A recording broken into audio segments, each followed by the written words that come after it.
Lasem merupakan wilayah di Kabupaten Rembang, Jawa Tengah. Di Lasem cukup banyak orang dari bangsa China yang sukses berdagang. Selain itu, banyak juga dari Lasem lahir tokoh-tokoh ulama karismatik, salah satunya Kiai Haji Abdul Hamid.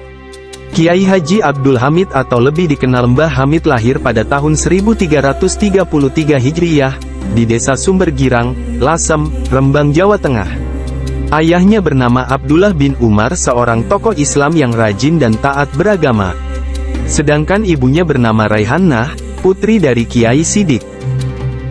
Masa kecil. Berdasarkan buku Kiai Haji Hashim Asari dan Kiai Haji Abdul Hamid Bapak Nukita karangan Abdullah Sodik dan percik-percik keteladanan Kiai Haji Abdul Hamid karangan Hamid Ahmad, disebutkan nama kecil Kiai Haji Abdul Hamid adalah Abdul Mukti atau dipanggil Dul. Ia adalah anak keempat dari 12 bersaudara yang dilahirkan dari rahim Nyai Raihanah. Mukti kecil bukanlah anak manis yang sehari-harinya diam di rumah, melainkan tembus sebagai anak yang lincah, ekstrovert, dan nakal. Meskipun begitu, Mukti rajin membantu orang tuanya. Dalam usianya yang masih kecil, ia dididik oleh ibunya dan membiasakan salat 5 waktu berjamaah. Bahkan, saat Mukti ketinggalan salat berjamaah, ia menangis sehingga sang ibu mengulangi salatnya dan berjamaah bersamanya. Mukti juga sering disuruh ibunya membawakan oleh-oleh untuk disampaikan kepada gurunya, dan ia merasa senang sekalipun oleh-olehnya sederhana. Hal ini menunjukkan bahwa masa kecil Mukti bersih dari sifat sombong. Pada saat itu di Lasem memiliki ulama besar yang disegani masyarakat, yakni Kiai Masum, Mbah Masum, Kiai Baidowi, dan Kiai Muhammad Sidik. Masa pendidikan. Pada usia 7 tahun, Mukti dididik dan dibimbing sendiri oleh ayahnya dalam belajar Al-Quran dan dasar hukum Islam. Pada usia 7 tahun itu pula ia sudah hafal Nadam Balaga Jawahir Al-Maknum. Kemudian dalam usia 9 tahun ia sudah mulai menghafalkan kitab gramatika bahasa dan sastra Arab Alfiyah Ibnu Malik, yang juga dengan bimbingan langsung dari ayahnya. Sebagai orang yang taat beragama, ayah maupun ibunya memang mengharapkan agar anaknya bisa menjadi orang yang berbudi luhur di kemudian hari. Pada usia 12 atau sekitar tahun-tahun 1926 sampai tahun 1927, ia dipondokkan ke pesantren Kasingan Rembang. Pesantren ini diasuh oleh Kiai Haji Kholil bin Harun, mertua Kiai Haji Bisri Mustafa. Di pesantren Kasingan ia mendalami ilmu gramatika bahasa dan sastra Arab seperti ilmu nahwu, sorof, balagah dan arut selama kurang lebih 1,5 tahun. Pada usia 13, ia diperintah ayahnya dan mengabdi kepada kakeknya Kiai Muhammad Sidik, Mbah Sidik, di Jember, Jawa Timur. Dikisahkan, pada saat Mukti berada di rumah kakeknya, Mbah Sidik, tiba-tiba datanglah Rasulullah Shallallahu Alaihi Wasallam dan saat itu ia sedang bersama kakeknya. Rasulullah bertanya kepada Mbah Sidik, "Siapakah anak ini?" Mbah Sidik menjawab, "Ini cucu saya."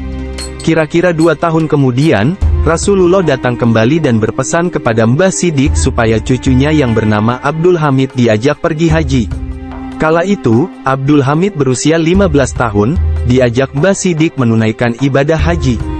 Konon ketika ziarah ke makam Rasulullah, mereka bertemu muka dengan Rasulullah dan sempat bersalaman. Keduanya juga mencium tangan Rasulullah, bukan dalam keadaan tidur. Setelah pulang dari ibadah haji di Makkah, Kiai Hamid melanjutkan belajarnya di pondok pesantren Termas yang didirikan oleh Kiai Manan.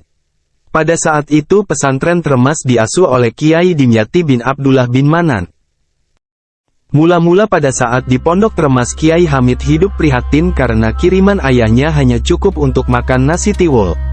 Celakanya, lokasi warung langganan Hamid jauh dari pondok. Apa boleh buat kaki melangkah setiap hari dengan memakai celana panjang dan bersepatu persis halnya orang berangkat ke kantor. Sepatunya disemir dengan mengkilap. 5 tahun di sana, ia ditunjuk sebagai lurah pondok. Kala itu ia sekurun waktu dengan Kiai Abdul Ghafur Pasuruan, Kiai Harun Banyuwangi, dan Kiai Masduki Lasem. Selain sebagai lurah pondok, Kiai Hamid muda juga mengajar ilmu fikih, hadits, tafsir dan sebagainya. Sehingga ia pun mulai mendapatkan bisyarah dan tidak memerlukan lagi kiriman dari orang tuanya, setidaknya tidak perlu makan nasi tiwul. Adapun perubahan nama Abdul Mukti menjadi Abdul Hamid dalam hal ini ada dua versi. Menurut buku karya Hamid Ahmad disebutkan, begini orang-orang itu banyak yang memanggilku Haji Hamid atau Kiai Hamid daripada orang-orang keliru lebih baik aku saja yang ngalah namaku diubah menjadi Hamid. Namun, tidak jelas kapan nama itu berubah, kata Kiai Hamis saat wawancara Kiai Haji Zaki Ubaid. Sedangkan menurut buku karya Abdullah Sodik nama itu berubah ketika ia mondok ke Kasingan Rembang sekitar usia 12-13 tahun. Kiai Hamid menikah. Hamid menikah di usia 22 tahun dengan sepupunya sendiri yakni Nyai Hajah Nafisah bin Kiai Haji Ahmad Kusyairi bin Kiai Haji Muhammad Sidik. Pernikahan mereka berlangsung pada hari Kamis tanggal 12 September tahun 1940. Disebutkan dalam undangan akad nikah dilangsungkan di Masjid Jami Pasuruan pukul 1 siang, kemudian dilanjutkan walimah pada pukul 2 siang. Namun, hal ini tidak sesuai rencana karena mempelai pria terlambat datangnya. Terpaksa acara walimah dimulai saja meski tanpa kehadiran mempelai pria. Baru pada pukul 5 sore, rombongan yang ditunggu datang juga. Akibatnya, para tamu sudah pulang dan akad nikah disaksikan oleh beberapa keluarga saja. Dari perkawinan ini mereka dikaruniai 5 orang anak, yakni Muhammad Nu'man, Muhammad Nasih, Muhammad Idris, Anas, dan Zainab. 2 yang disebut terakhir meninggal sewaktu mereka masih kecil. Kiai Hamid menjalani masa-masa awal kehidupan keluarganya dengan tidak mudah. Selama beberapa tahun, ia harus hidup bersama mertuanya di rumah yang jauh dari mewah. Sedangkan untuk menghidupi keluarganya, tiap hari ia mengayuh sepeda sejauh 30 km pulang pergi, sebagai belantik sepeda. Sebab, kata Kiai Eldris, pasar sepeda waktu itu ada di Desa Porong, Pasuruan, 30 km ke arah barat kota Pasuruan.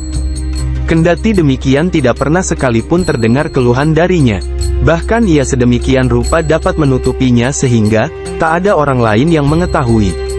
Uwong tuwo kapan ndak digudo karo anak utawa keluarga, ndak endang munggah derajate, orang tua kalau tidak pernah mendapat cobaan dari anak atau keluarga, dia tidak lekas naik derajatnya, katanya suatu kali mengenai ulah seorang anaknya yang agak merepotkan. Kesabaran Kiai Hamid juga diterapkan dalam mendidik anak-anaknya. Menurut Kiai Idris, mereka tidak pernah mendapat marah, apalagi pukulan dari ayahnya. Ayahnya lebih banyak memberikan pendidikan lewat keteladanan. Nasihat sangat jarang diberikan, akan tetapi, untuk hal-hal yang sangat prinsip, salat misalnya, Kiai Hamid sangat tegas. Setelah beberapa bulan setelah menikah, Kiai Hamid diperintah oleh Kiai Haji Ahmad Kusyairi menggantikan kedudukannya sebagai pengasuh pondok pesantren Salafiyah. Sedangkan Kiai Haji Ahmad Kusyairi pindah ke Glenmore Banyuwangi, mengajar dan mendirikan pesantren sendiri. Kiai Hamid memang sosok yang rajin belajar. Ia sering membeli kitab untuk dipelajari sendiri. Bahkan, setelah berkeluarga di Pasuruan, ia masih mengaji kepada Habib Ja'far bin Syichan As-Segaf, seorang tokoh ulama yang sudah terkenal waliullah.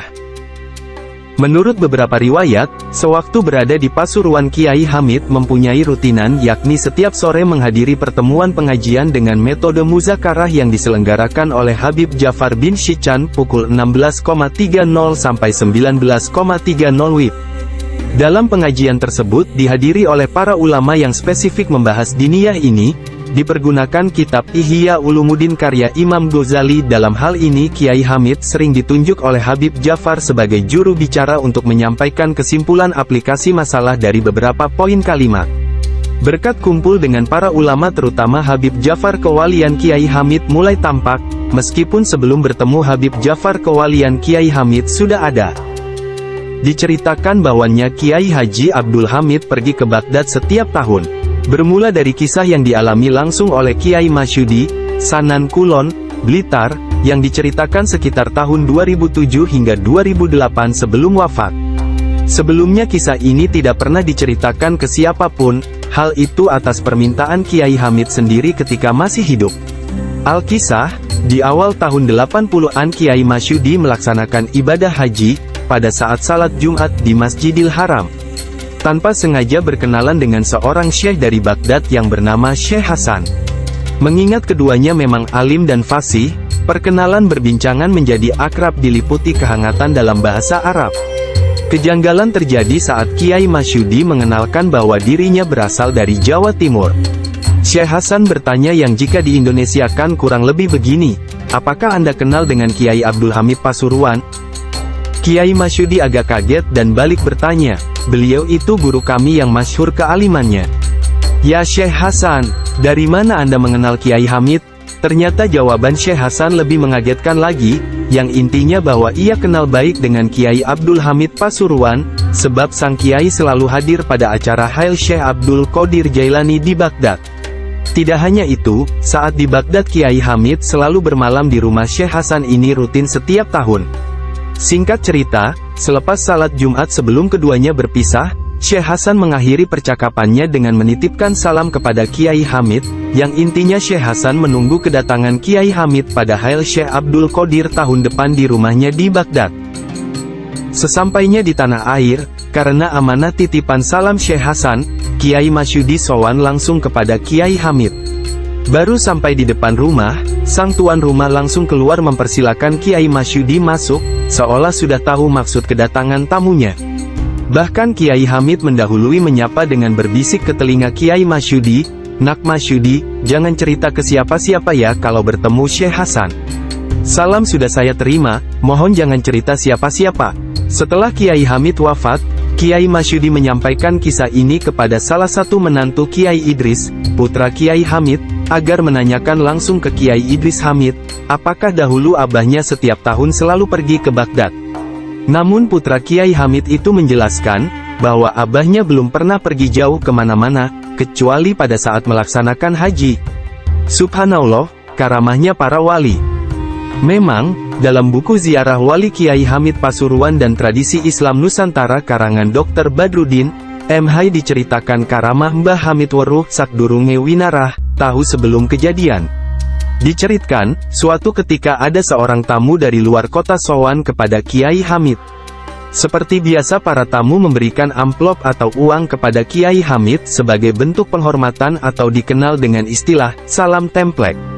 Orang yang sowan ingin memberikan uang sebesar Rp10.000 kepada Kiai Hamid.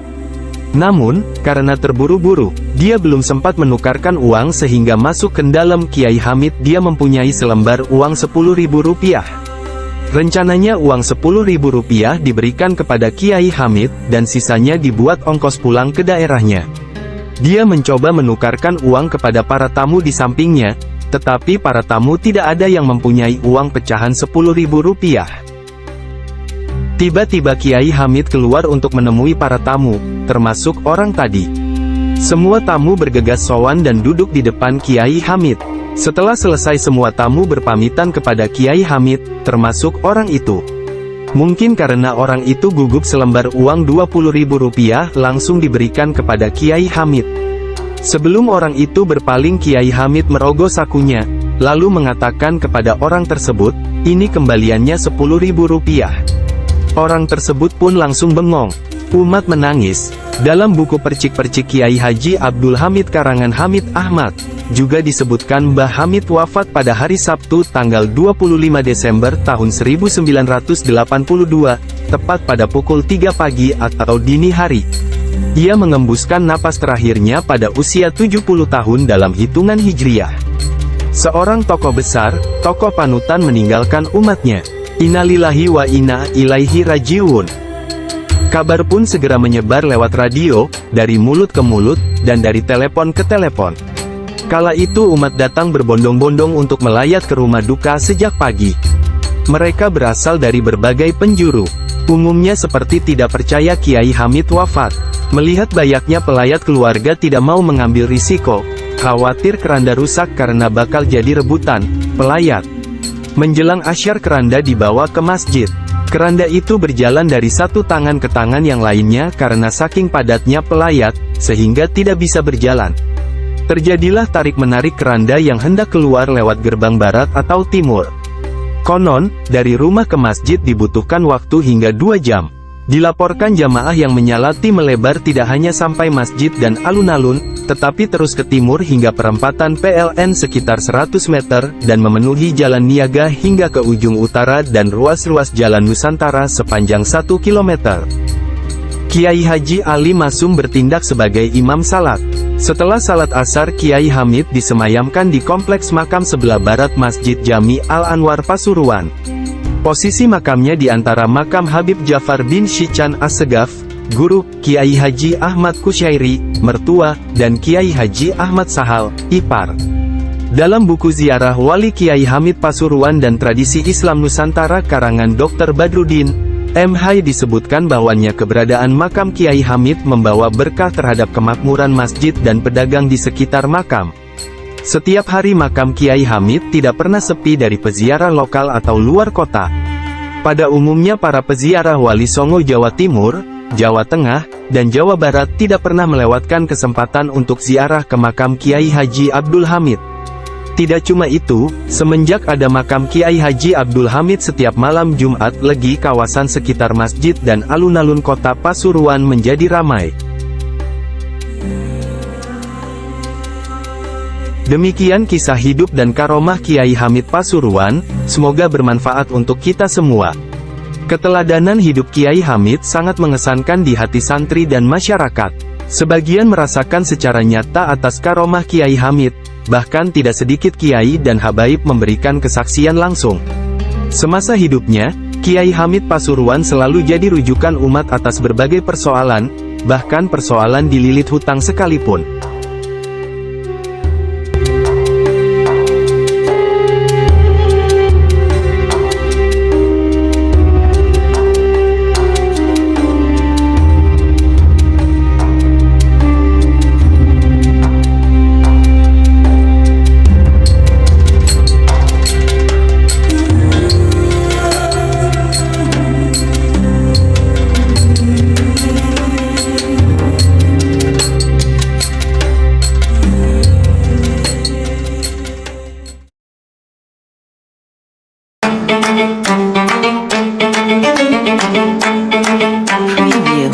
Terima kasih sudah menonton video ini sampai selesai. Jangan lupa like dan subscribe agar tidak ketinggalan video-video kami selanjutnya.